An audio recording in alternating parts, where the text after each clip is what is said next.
Đây là cái máy cắt cỏ 52cc của Ryobi các bác.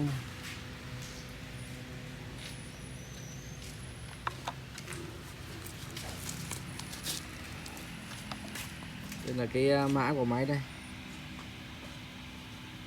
RBC52F SH SBHO.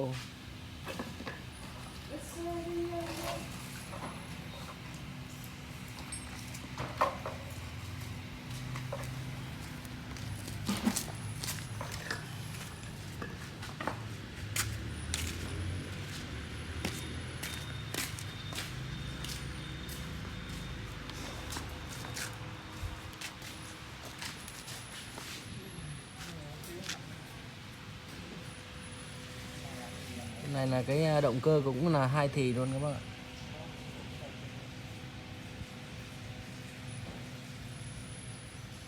Bạn ấy ra giật xem nó có lỗ không bạn ơi.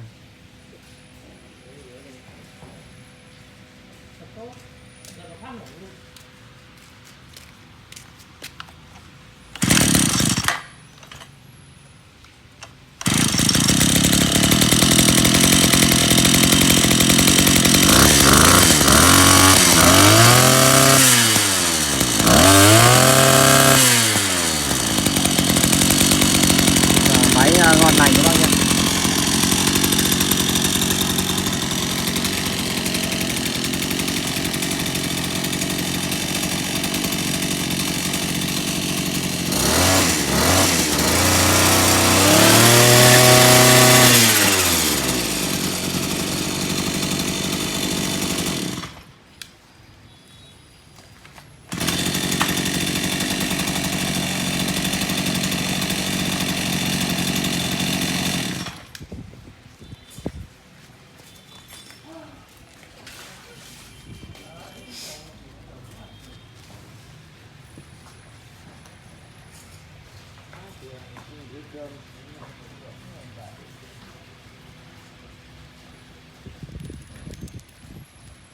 Bước qua đời nhau.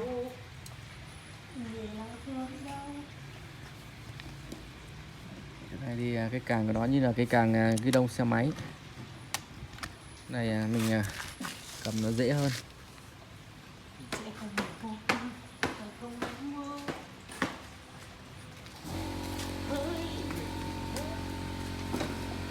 Thì bác nào có nhu cầu về cái máy cắt cỏ động cơ 2 thì của Ryobi thì vui lòng liên hệ theo số điện thoại 0922 400 500. Cái này là cái loại cắt cỏ loại lớn nhất, nòng cái động cơ của nó là 52.